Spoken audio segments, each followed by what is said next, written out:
make America great again.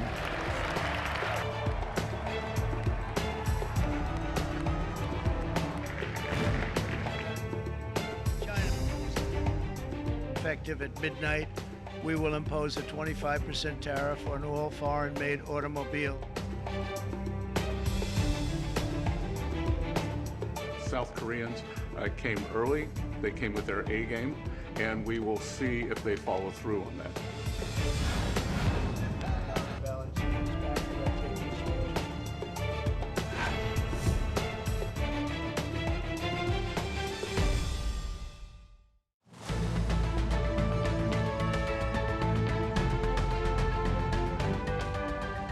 지난 1월 20일 트럼프 2기 행정부가 공식 출범했습니다. 화이트에는 트럼프 대통령 취임 직후 특별 경제대담을 통해 미국의 정책 결정이 우리 한국 경제에 미칠 영향과 대응 전략을 짚어보는 시간 마련했는데요. 그로부터 100일이 지났습니다. 현실이 된 트럼프노믹스.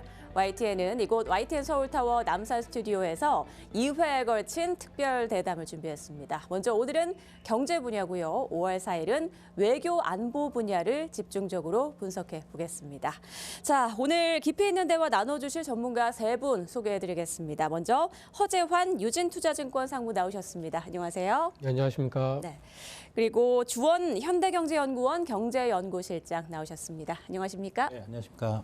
그리고 마지막으로 국경을 넘나들며 국제 이슈를 취재하는 알파고 신하 씨 함께합니다. 안녕하세요. 네, 안녕하세요. 네. 먼저 오늘 대담의 예고편을 좀 작성해 볼까 하는데요. 트럼프 2기, 지금 세계 경제는 땡땡땡이다. 이 빈칸을 좀 채워주시면 되는데 저는 지금 세계 경제는 전쟁 중이다, 뭐 살얼음판이다 이런 단어가 생각나는데요. 3분은 좀 어떻게 작성해 주실지 궁금해요. 먼저 허상무님부터 말씀해 주시죠. 네, 저는 궤도 이탈이다 이렇게 좀 표현하고 싶습니다. 현재 그 글로벌 경제가 가던 길을 이탈해서 트럼프의 어떤 정책 때문에 좀 다른 길로 가고 있는데 이게 낭떠러지로 가는 길인지 흙탕물인지 정말 알 수가 없는 상황이라서 궤도 이탈이다 이렇게 좀 표현하면 어떨까 싶습니다. 네, 주 실장님은 어떠신가요? 트럼프 이기 세계 경제는 지금 타이타닉이다. 지금은 서로 자존심을 세우면서 싸우고 있지만 결국은 모두 공멸할 것이고, 최근에 IMF의 세계 경제 전망이 갑자기 비관적으로 바뀌고 한국도 경제 성장률이 1%포인트나 아래로 하향 조정됐거든요. 결국은 이런 식으로 나아가면 누가 먼저 양보하지 않는 이상은 다 침몰하게 됩니다. 네, 알파고님은 어떻게 빈칸을 좀 채우셨나요? 저는 사실은 제일 과격한 발음을 제가 할 줄 알았는데 전문가들이 하시는 말을 들으니까 제 거 너무 순한 맛인 것 같아요. 예. 그냥 물음표이다. 왜냐하면 우리가 예상치 않은, 뭐 지난번에 트럼프 일기 때는 이런 거 하겠다 저런 거 하겠다고 했는데 그렇게 많은 거 하지 못했거든요. 그래서 이번에도 또 당선되려고 뭐 이렇게 관세를 때리려고 우리는 예상을 했지만 실질적으로 관세를 때리려고 했어요. 근데 또 이번에 반격이 너무 심하니까 그러면 90일 이후에 지금 앞으로 뭘 할 건지가 다 물음표예요. 그래서 미국의 행보가 물음표라면 전 세계의 경제는 물음표가 돼버리는 거예요. 네, 이렇게 궤도 이탈, 타이타닉, 물음표까지 이렇게 짚어주셨는데 요즘 뭐 자고 일어나면 세상이 바뀌어 있다 이런 말이 나올 정도로 계속해서 새로운 소식들이 업데이트되고 있는 상황입니다. 트럼프의 관세 정책으로 지금 가장 많은 영향을 받는 나라가 어디인지 좀 궁금한데 한 분씩 좀 짧게 얘기를 해주실까요? 뭐 대체로 보면은 이제 관세율이 많이 적용되는 나라들이 이제 영향을 많이 받게 되는데요. 그 중에 좀 특이한 나라가 베트남입니다. 예. 베트남 같은 경우가 대미 수출 비중이 GDP 대비 30%가 높은데 이번에 상호 관세율이 46%를 받았거든요. 이제 숫자상으로 봤을 때 너무 놀라워서 좀 특징적인 나라, 가장 크게 영향을 받을 수 있는 나라로 일단은 좀 베트남을 좀 꼽을 수 있을 것 같습니다. 네. 주 실장님은요? 지난 1990년대 중반에 일본 GDP가 미국 GDP의 80% 수준까지 쫓아간 적이 있거든요. 지금 중국이 그 정도까지 올라왔고요. 지금 가장 관세율이 높은 국가는 이제 중국인데, 미국의 입장에서는 중국이 미국을 넘어서는 경제 강국으로 가기를 원하지 않습니다. 그래서 중국에 대해서는 고관세를 계속 때릴 것이고, 언제까지 갈 거냐? 지금 일본 GDP가 미국의 20%가 채 안 되거든요. 그 정도로 중국이 몰락할 때까지 중국을 집중적으로 미국은 때릴 거로 생각됩니다. 알파고님은 어떻게 생각하세요? 이제 나라들이 받았던 그 관세율을 그 명단을 보시면 아마 관세율이 제일 낮은 지역이 중동일 거예요. 대다수가 다 10% 정도로 받았거든요. 그런 측면으로 봤을 때는 오히려 비해제가 아닌 지역이 어디냐고 물어보시면 중동이긴 한데요. 세계 경제가 좀 약간 침체에 들어가면 그러면 석유를 사갈 사람들의 숫자가 줄일 거니까 아니면 양 다 줄일 거니까 그러면 이 관세 전쟁에 장기적으로 봤을 때 비해자는 우리가 아닌가라는 이런 우려들이 있죠. 자, 무엇보다 우리나라에 미칠 영향이 과연 어느 정도일까? 이 부분이 가장 큰 관심인데요. 지난 24일이죠. 최상목 부총리 겸 기획재정부 장관이 안덕근 산업통상자원부 장관과 함께 미국으로 건너가서 이제 2+2 통상 협의를 진행했습니다. 미국 측은 한국이 최선의 제안을 가져왔다 이렇게 밝혔지만 지금 구체적인 내용이 뭐 밝혀진 게 없지 않습니까? 주원 실장님 좀 어떤 내용이 오갔을 거라고 보세요? 예, 우리 두 장관님하고 미국 측에서는 이제 스콧 베센트 재무장관, 그다음 제이미슨 그리어 미 USTR 대표가 이렇게 2+2 회담을 했는데 회담 시간은 1시간 정도밖에 안 되거든요. 순차 통역을 하고 하면은 장관님들 네 분이 한 분당 10분이나 얘기를 했을까? 그래서 구체적인 내용은 사실은 없다고 보고요. 다만 이제 그 이후로 이제 USTR 대표하고 우리 이제 산업부 장관이 좀 후속 회담을 가졌는데 대충 4가지 아젠다가 나온 것 같아요. 하나는 이제 비관세 장벽, 예를 들면 뭐 미국 소고기 수입 원령 제한이라든가, 그리고 지금 화두가 되고 있는 이제 알래스카 주지사가 와서 한번 우리 얘기했죠. 그 이제 LNG 파이프라인 건설하는 투자 협력, 그리고 또 하나는 경제안보 이슈라 그래서 중국에다가 뭐 우리 반도체나 이런 하이테크 제품을 들어가는 걸 막는 거. 마지막이 이제 트럼프 일기 때도 그랬는데 우리가 이제 원화가 약세여서 환율 관찰 대상국에 지정이 된 적이 있습니다. 예. 그런 환율 이슈가 있고요. 이런 4가지인데 우리가 이제 역으로 제안한 거는 이제 우리는 목표가 상호 관세율을 낮추는 거, 그게 가장 큰 거고요. 두 번째는 실제로 그 회담에서 그런 우리 주장을 얘기를 했을 거라고는 생각은 안 되는데 시간이 없어. 예. 우리 자동차에 대한 관세, 사실 우리나라 자동차 수출의 절반이 미국으로 가기 때문에 그 자동차 관세가 상당히 민감한 부분이라 그 정도 서로 주고받는 뭐 합의보다는 서로의 요구사항을 확인하는 정도로 아마 그쳤을 거라 생각이 됩니다. 네, 우리보다 일본이 앞서서 협상을 진행하지 않았습니까? 허 상무님, 우리의 협상과 일본과의 협상을 좀 비교해보자면 어떻습니까? 상당히 좀 비슷한 측면들이 좀 많긴 한데요. 약간 미묘하게도 좀 차이점이 있는 것 같습니다. 그러니까 어떻게 보면 일본과의 협상은 실무 협상과 고위급 협상이 같이 진행이 되어서 굉장히 빠른 속도로 진행이 되었다라고 볼 수가 있을 것 같고, 저희는 사실은 이제 주 실장님께서 말씀하셨지만 고위끼리 만나서 대충의 어떤 방향만 정하는 협상이었기 때문에 조금 내용에 있어서 어떤 구체성 이런 것들이 조금 더 떨어지지 않았나라는 걸 좀 말씀을 드릴 수 있을 것 같고, 또 한 가지 좀 지적을 해볼 만한 거는 일본 같은 경우에는 주로 시장의 개방 그리고 관세 자체, 그러니까 교육과 관련된 내용에 굉장히 좀 집중이 되었던 것 같고, 저희는 사실 이제 교육 문제를 해결하기 위해서 뭐 LNG라든지 뭐 다른 어떤 그 환율이라든지 이런 문제들이 등장을 했다라는 거는 그만큼 저희가 말한 의제는, 저희가 미국과 토의한 의제는 훨씬 더 광범위했다라고 보여집니다.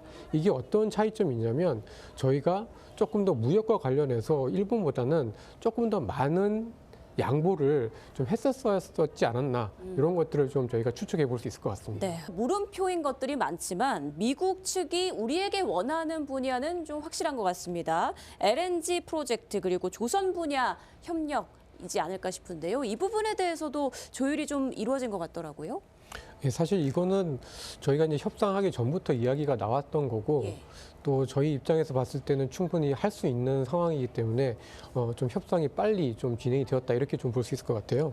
뭐 예를 들면 LNG 구매 같은 경우에는 저희 한국이 전 세계에서 3위 정도 되는 LNG 수입국이거든요. 근데 그 중에 한 70%를 중동에서 가져옵니다. 근데 이제 사실 이제 미국산 LNG보다도 중동산 LNG가 비싸거든요. 그러니까 이제 싼 대신에 이제 좀 거리가 짧기 때문에 훨씬 더 유리하다라는 거가 있긴 한데, 그래서 좀 비싼 뭐 예를 들면 카타르 LNG를 조금 수입을 덜하고 미국 걸 가져다 쓰겠다. 그리고 그런 것을 통해서 무역 적자를 어느 정도 해소를 하겠다라는 게 미국 정부도 원했고 저희도 충분히 할 수가 있기 때문에 이거는 되게 쉽게 좀 조율이 된 걸로 보여지고 조선 분야 협력도 이제 마찬가지였던 것 같습니다. 이미 뭐 트럼프 대통령께서 정답을 주셨잖아요. 어떻게 보면 뭐 이렇게 그냥 답을 내놓고 하는 이야기였는데 그러니까 미국이 부족한 조선 산업 정말 군함을 수리할 수도 없는 그런 상황에서 저희가 어떻게 보면 이 군함도 건조하고 보수도 하고 또 제일 중요한 거는 어쨌든 이런 조선업을 할 수 있는 기술을 어느 정도 좀 전수를 하는 것까지는 충분히 좀 이야기가 이미 되었고 이미 이야기된 부분들에 있어서 서로 간의 합의가 충분히 좀 쉽게 이루어졌었지 않았나라고 좀 보여집니다. 네, 지금 말씀하신 대로 미국 측이 원하는 내용은 어느 정도 잡혀 있는데 그렇다면 지금 우리의 상황이 미국의 요구를 받아들일 수 있는 그런 여력이 되는 상황인가 이 부분도 궁금합니다. 주원 실장님 생각은 어떠세요? 아까 말씀드렸던 이제 뭐 허상무님이 말씀하셨던 그 두 파트 조선이나 LNG 예. 구매하는 거 빼고 그 실제로 우리 장관들이 가서 이제 그 협상한 4가지 분야를 보면 일단 비관세 조치는 소고기하고 이제 쌀 수입을 더 많이 하라는 건데 이건 사실 이제 국내 정치적인 이슈입니다. 그래서 쉽지는 않을 것 같은데 불가능하진 않아요. 그리고 이제 경제 안보 이슈는 이제 수출 규제인데 우리가 계속 따라줬거든요. 바이든 행정부 때도 그렇기 때문에 상관없고 환율 정책도 우리가 일부러 원화 약세를 우리 한국 정부가 만든 건 아니기 때문에 이것도 괜찮습니다. 근데 마지막에 그 알래스카 LNG 파이프라인 같은 경우는 지금 BEP가 안 맞는다는 그런 민간 쪽의 시각이 많거든요. 그 잘못 들어가면은 상당히 큰 손해를 볼 수 있어서 이게 사실은 저는 개인적으로 트럼프 행정부의 가장 미는 그런 아젠다가 아닐까. 그래서 이 부분은 우리나라가 좀 들어주기가 쉽지 않은 가장 어려운 부분이 아닐까 생각이 듭니다. 네. 자, 7월 8일까지 협상을 마무리한다는 7월 패키지만 논의하고 방위비는 언급되지 않은 것으로 알려져 있는데 글쎄요. 허상무님 어떻게 보십니까? 이제 미국 측에서는 관세 협상과 방위비 협상 투 트랙으로 진행하겠다 이런 속내를 갖고 있는 걸까요? 사실 이게 처음에 그 트럼프 대통령이 얘기했었던 소위 말하는 원스톱 쇼핑하고는 약간 결이 다른 방식이라 예. 저도 조금 의아하게 생각을 좀 했었는데 아무리 생각해도 이제 크게 2가지인 것 같아요. 하나는 지금 저희 한국 정부가 그 수장이 없다라는 거가 하나가 좀 중요한 요인인 것 같고 또 한 가지 이슈는 사실 이 이슈는 이 방위비는 결국은 이제 저희 안보와 관련된 직접적인 이슈이기 때문에 굉장히 좀 예민한 이슈인 거잖아요. 그러니까 지금 어쨌든 트럼프 행정부에서는 빨리빨리 이런 그 관세와 관련된 혼란들을 좀 막고 그다음에 조금 더 예민한 이슈로 다음에 넘어가겠다라는 의도가 좀 있지 않을까라고 좀 생각이 좀 듭니다. 네. 관세 정책이 걱정되는 건 뭐 우리나라뿐만이 아니겠죠. 주 실장님 어떻습니까? 다른 나라와의 협상 시에 어떤 점들을 우리가 좀 유의 깊게 보면 좋을까요? 우리가 뭐 누구나 지금 계속 주시하는 게 사실 일본이거든요. 예. 일본과는 우리가 이제 산업 구조도 비슷하고요. 또 주력으로 미국 시장에 지금 일본이나 한국이 지금 집중되는 게 자동차이기 때문에 또 이제 허상우님 말씀하셨던 방위비 얘기도 걸려 있고 그래서 일본과 과연 이제 어떻게 풀어나가는지 또 어느 차원에서 그다음에 시기적으로 보면 어떤 단계에서 일본과 미국이 어떤 결정을 내리는지 그러니까 일본이 우리보다 조금 앞서 나가고 있거든요. 그래서 그 틀을 갖고 잘 우리가 대응을 하면 또 이제 그런 일본의 또 실패 부분도 분명히 있거든요. 그런 배울 수가 있으니까 어떻게 보면 일본이 우리보다 앞서 나가는 게 오히려 우리한테는 큰 도움이 되지 않을까 생각이 듭니다. 네, 일본과 미국과의 협상을 좀 참고서 삼아보면 도움이 될 것 같다라는 말씀 해주셨습니다. 지금 보기에는 뭐 트럼프는 무서울 게 없는 것 같은데요. 트럼프가 지금 가장 눈치를 보고 있는 게 뭐라고 보시나요, 주 실장님? 트럼프는 이제 기업가 출신이잖아요. 예. 주가입니다. 왜냐하면 이제 그 상호 관세를 발표했을 때 그리고 이제 미국 연준과 마찰이 일어났던 그 사건에 주식시장이 폭락을 했거든요. 그러자마자 바로 뭐 상호 관세 90일 유예 그리고 연준과의 갈등을 봉합을 하는 그런 말들을 했었고 지금 제롬 파월 의장이 미 연준 의장이긴 하지만 사실 이제 트럼프 일기 때 트럼프가 2017년 1월부터 이제 대통령에 취임을 했었는데 그때는 이제 제닛 옐런이라는 여자분이 의장이었거든요. 예. 근데 처음에는 둘이 사이가 나쁘지 않았는데 트럼프가 취임하고 나서 옐런 의장이 계속 금리를 올렸습니다. 그거 갖고 뭐라고 안 했는데 어느 순간 몇 번째 금리를 올렸을 때 주가가 폭락한 적이 있거든요. 그때 제닛 옐런 의장을 갈아치웠습니다. 4년 임기 딱 끝나고. 그러니까 트럼프가 제일 무서워하는 건 지금 주가입니다. 그래서 뭐 개인적인 생각이지만 지금 트럼프가 좀 우리나라 경제나 세계 경제에 미치는 영향을 좀 줄이려면 미국 주식시장이 폭락했으면 좋겠습니다. 자, 허상무님께서 보시기에는 트럼프 대통령이 무서워하는 것 뭐라고 생각하세요?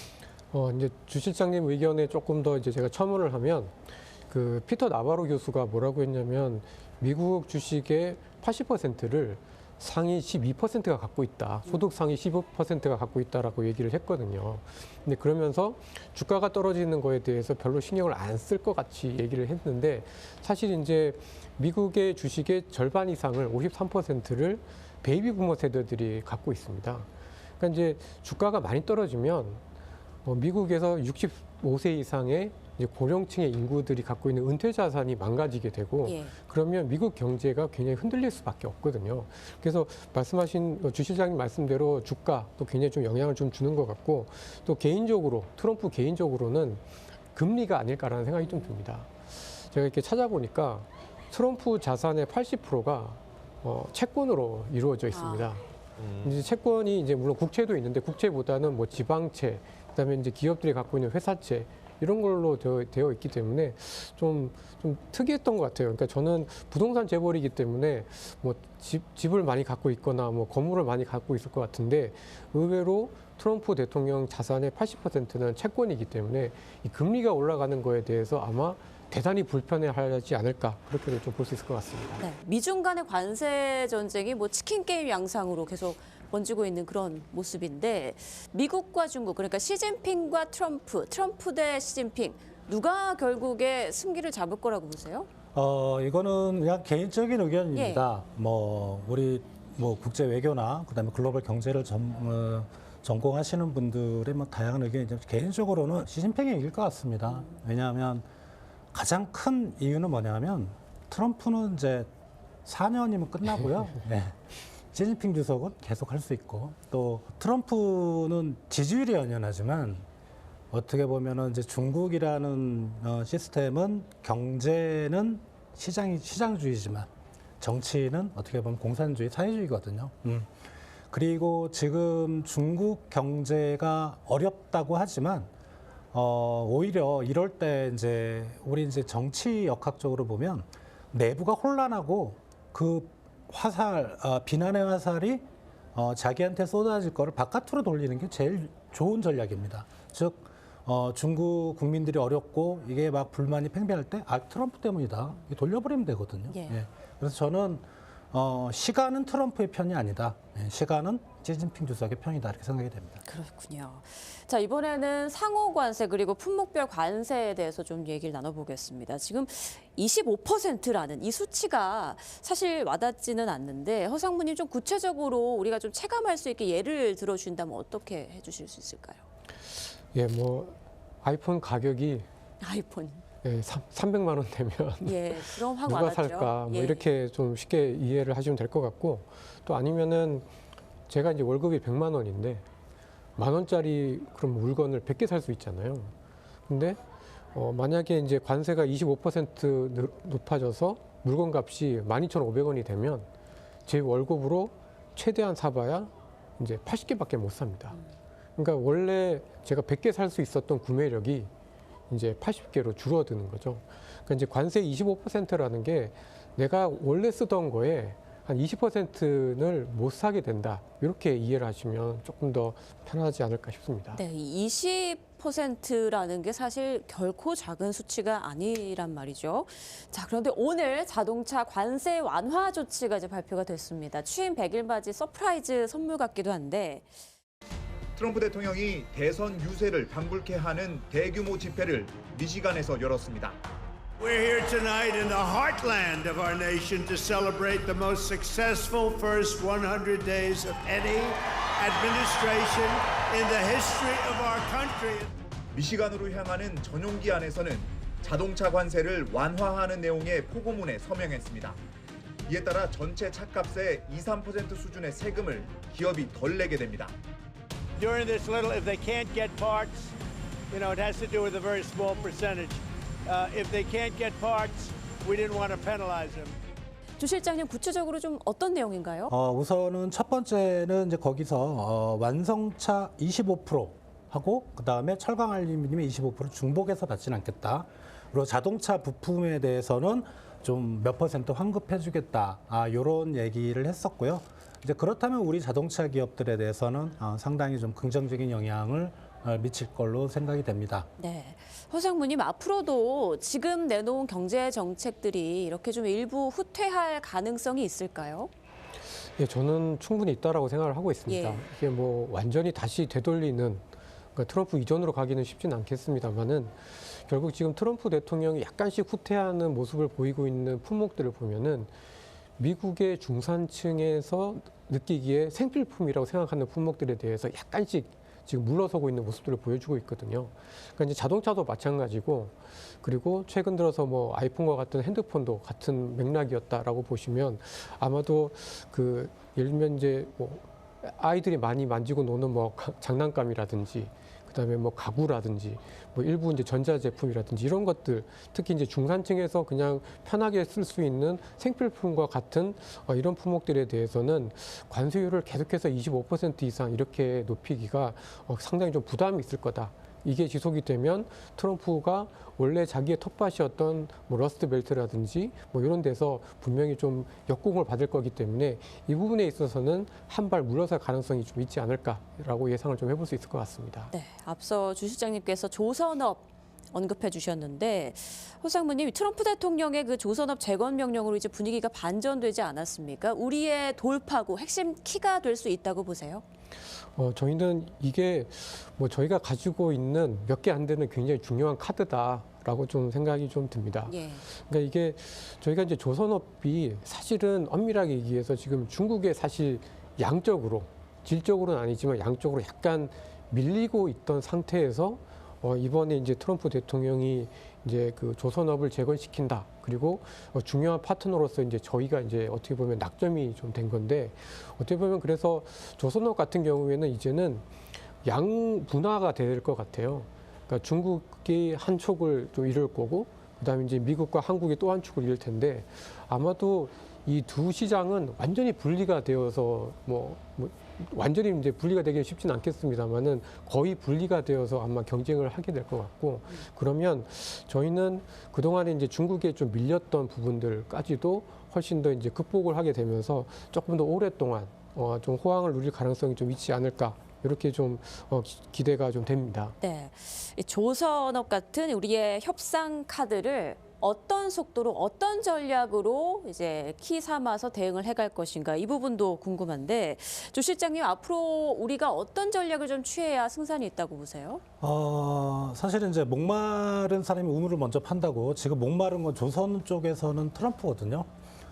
미국의 상징적인 제조업들, 그러니까 앞에 자동차, 철강도 있지만 조선업도 상당히 상징적인 제조업이고 또 이제 군사 전략상 조선업을 키워야 되는 건데 그거를 이제 우리가 갖고 있다는 거, 그거 카드를 잘 활용을 해야 될 것 같고요. 그리고 사실 뭐 한미 FTA는 이미 이제 끝났죠. 예, 뭐 이거를 갖고 우리가 자꾸 뭐 되돌려봐야 소용은 없을 것 같고, 다만 이제 트럼프가 좀 뭐랄까 아쉬워하는 부분, 조선업이 대표적인 예고, 그다음에 LNG를 구매하는 거, 그리고 미국 농산물 구매하는 거. 왜냐하면 트럼프 공화당의 텃밭은 이 썬벨트라 그래서 농산물이 많이 생산되는 지역이거든요.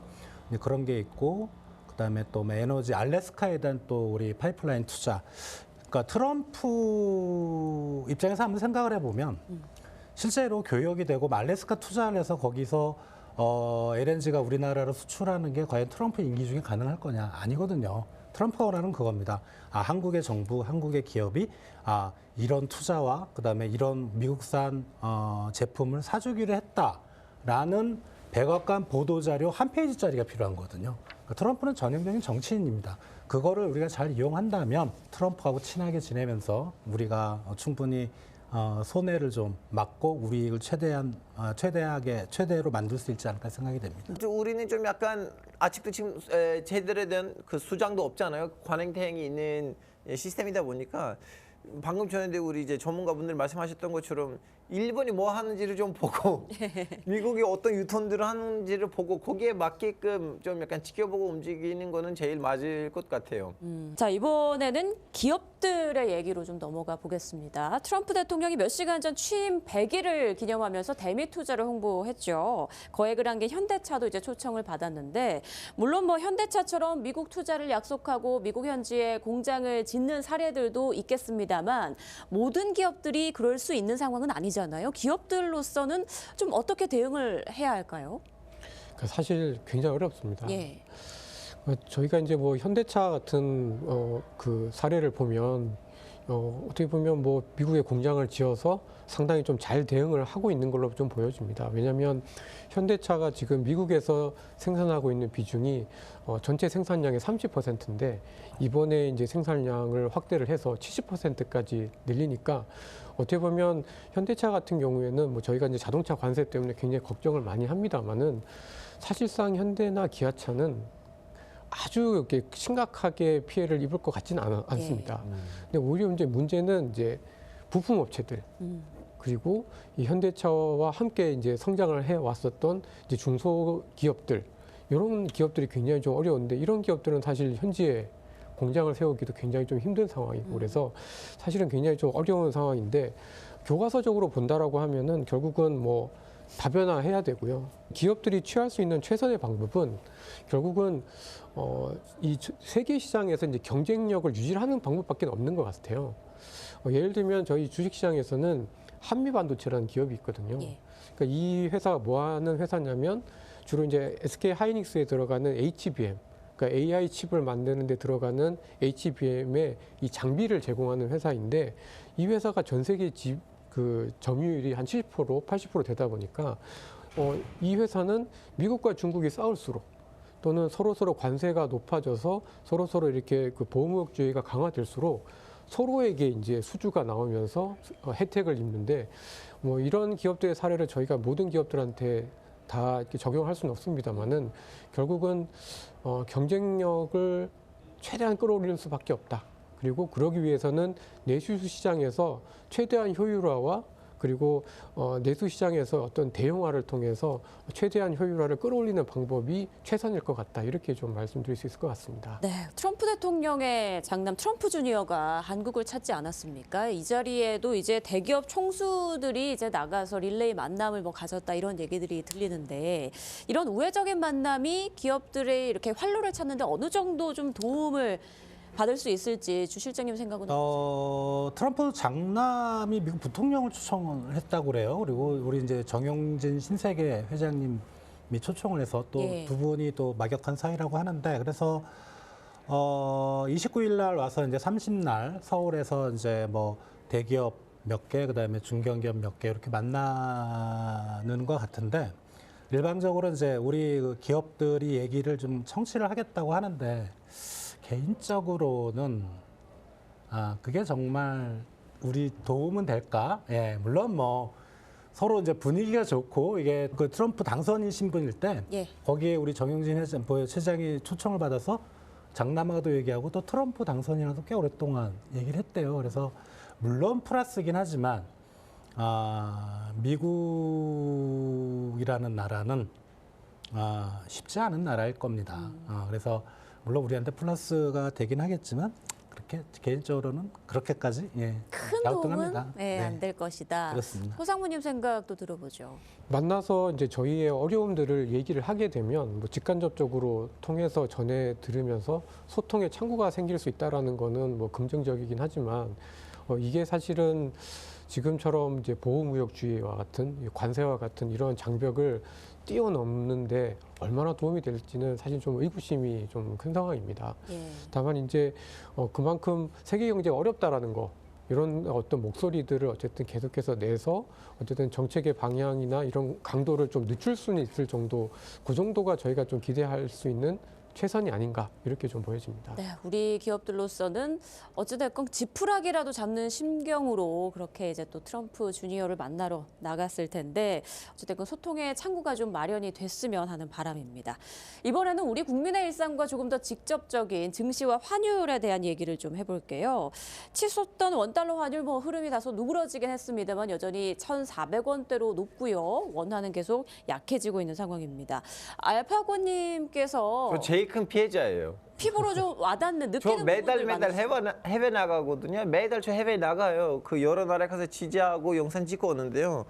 특히 제가 제일 많이 간 나라는 중동 국가들이에요. 예. 근데 중동 국가들의 대다수는요 고정 환율제예요. 즉슨 그 나라의 이제 동화 단위는요 달러랑 고정돼 있어요. 비율이 안 변해요.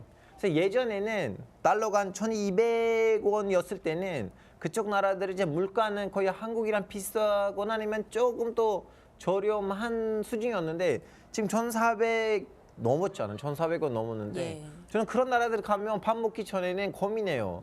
아 이쪽 레스토랑에서 먹을까 아니면 뒤쪽 동네에는 조금 더 후질후질하지만 좀 약간 물가가 싼 레스토랑들이 있는데 거기 갈까? 그래서 저는 빨리 옛날처럼 1,200대, 1,100대 시절로 돌아갔으면 좋겠다는 마음이에요. 네, 공감하는 분들 정말 많을 텐데 허상무님께서는 환율 추이 좀 어떻게 보고 계십니까? 그래도 달러의 강세 흐름은 지난해 이제 연말 이후로 올해 특히 이제 4월 달 들어서면서 좀 꺾였다라고는 좀 보고 있습니다. 그러니까 이제 달러 인덱스라고 하거든요. 보통 이제 달러와 6개 주요 통화 간의 어떤 그 상대적인 강세로 봤을 때 달러는 대부분 통화들의 선진국 통화들에 대비해서 한 8% 정도 지금 떨어져서 달러의 어떤 초강세 국면은 좀 지나갔다. 이렇게 좀 봐야 될 것 같고, 근데 이제 같은 기간 동안에 이제 엔화 같은 경우에는 달러가 약해진 것보다 조금 더 강해졌거든요. 그러니까 엔화 강세가 굉장히 좀 심했다라고 좀 볼 수가 있는데 좀 안타까운 것은 저희 원화입니다. 예. 원화가 연초 대비로 봤을 때는 이제 3%가 조금 안 되게 이제 좀 강해져서 다른 통화들 대비해서 다른 국가들 대비해서는 그다지 뭐 달러가 약해진 거에 비하면 원화가 정말 강해졌나? 이런 느낌들이 좀 들게 되니까 아마도 이런 것들이 한국 소비자들의 어떤 구매력에는 직접적으로 좀 피해가 좀 갈 수밖에 없는 상황이고, 이런 상황에서는 사실 뭐 수출업체도 뭐 관세 때문에 고민이 많겠습니다만은 수입하는 분들 입장에서는 이러한 그 환율 상승이 그대로 비용 증가로 나타나기 때문에 상당히 좀 저희 내수 시장에 훨씬 더 부정적인 영향을 좀 많이 준다, 이렇게 좀 봐야 될 것 같습니다. 앞으로의 전망은 좀 어떻게 보세요? 그러니까 저희는 달러는 기본적으로는 조금 피크는 지나지 않았나라고 생각하고 있습니다. 트럼프 정부의 어떤 정책 자체가 약달러를 원하기도 하고, 또 트럼프의 어떤 관세 정책 때문에 각국이 이제 뭐 인위적으로 무역 수지 적자나 무역 수지 흑자를 이제 조정을 해야 되는 상황이잖아요. 근데 이제 트럼프 정부에서 조금 오해하고 있는 게 뭐냐면, 무역 적자를 줄이게 되면 사실은 상대국 입장에서 그 늘어난 무역 흑자를 가지고 미국의 자산, 특히 미국의 채권이나 주식을 굉장히 많이 샀었는데 이런 미국의 금융 자산에 대한 수요도 줄어들 수 있다라는 겁니다. 그리고 그게 지난 4월 달, 이번 4월 달에 좀 나왔던 현상이라서 달러에는 좀 피크를 좀 지났다라고 좀 보고 있는데, 저희가 이제 좀 안타까운 거는 달러가 약한 만큼 원화가 세졌으면 좋겠는데 저희가 이제 세지기에는 여전히 좀 대외적인 불확실성도 좀 커서 좀 저희가 원화의 어떤 레벨이 좀 예전처럼 좀 정상화되기까지는 상당히 좀 시간은 좀 더 많이 걸리지 않겠는가, 이렇게 예상을 좀 하고 있습니다. 네. 요즘 트럼프 대통령의 입에 가장 관심을 갖고 있는 사람들, 아마도 투자자분들이 아닐까 싶습니다. 트럼프 한마디에 미국 주식뿐 아니라 국내 주식까지 요동을 치고 있는데, 뭐 일각에서는 2008년 금융위기 때와 분위기가 비슷하다, 이렇게 분석을 하기도 하더라고요. 주 실장님, 지금 분위기 좀 어떻게 보고 계세요? 주식시장은 이제 허상무님이 잘 설명을 해주실 것 같고, 예. 근데 주식이라는 거는, 주식시장이라는 거는 실물경제의 거울이지 않습니까? 실물경제만 딱 놓고 보면 올해 우리 한국 경제의 성장률을 주요 이제 투자은행들이 전망한 걸 평균치를 내보면 대략 한 0.6에서 0.8 정도 나오는데, 우리나라 한국 경제 성장률을 1960년 이후로 2025년까지니까 총 66년 동안 경제 성장률이 낮은 순서로 했을 때 올해가 만약에 0.6에서 0.8이면 네 번째로 낮습니다. 금융위기 때가 한 0.8 정도 나왔었거든요. 예. 예. 그러면은 만약에 주식시장이 경제의 거울이다. 이게 명제가 성립하면 금융위기 수준의 주가 폭락이 있을 수 있다. 다만 이제 주식시장과 실물경제가 반드시 이게 동조화되는 건 아니기 때문에 그러니까 실물경제만 놓고 보면 올해는 상당히 한국 경제가 어렵다. 이렇게 말씀을 드릴 수 있겠습니다. 네, 허상무님의 분석도 좀 들어보죠. 아, 네. 2008년 금융위기와 분위기가 좀 비슷하다라고 느끼시는 분들도 있으실 것 같고요. 근데 이제 그 4월 달에 있었던 이 상호관세 충격 이후에 가장 크게 타격을 입은 것은 오히려 미국 자산입니다. 달러도 약해졌고 또 채권 금리도 많이 불안해졌고 또 미국의 주가가 그 2월 달 고점 대비해서 거의 한 18% 가까이 주가가 좀 떨어졌기 때문에 사실 어떻게 보면 굉장히 미국 자산에 대한 어떤 신뢰가 좀 많이 흔들렸다 이렇게 좀 봐야 될 것 같고요. 오히려 저는 그래서 2008년 금융위기 같다기보다는 오히려 이번에 어떤 미국의 상호관세나 이런 관세 분쟁 때문에 어떻게 보면 각 자산들에 있어서 그다음에 각 지역들에 있어서 로컬라이제이션이라고 하잖아요. 그러니까 각국의 어떤 그 내수 시장에 대한 어떤 활성화로 분위기를 찾는 분위기가 조금 더 이어질 것 같습니다. 결국 이제는 수출로 성장을 못하기 때문에 내수 시장을 키워야 되고 그러려면 금리도 인하를 해야 되고 재정도 써야 되고 근데 오히려 그러한 과정에서 주가는 미국 주가에 비해서 유럽이라든지 한국이라든지 이런 시장이 똑같이 떨어지긴 했지만 그래도 상대적으로는 좀 덜 떨어지지 않겠는가 이렇게 좀 보여져서 2008년 금융위기보다는 상황은 좀 다르다.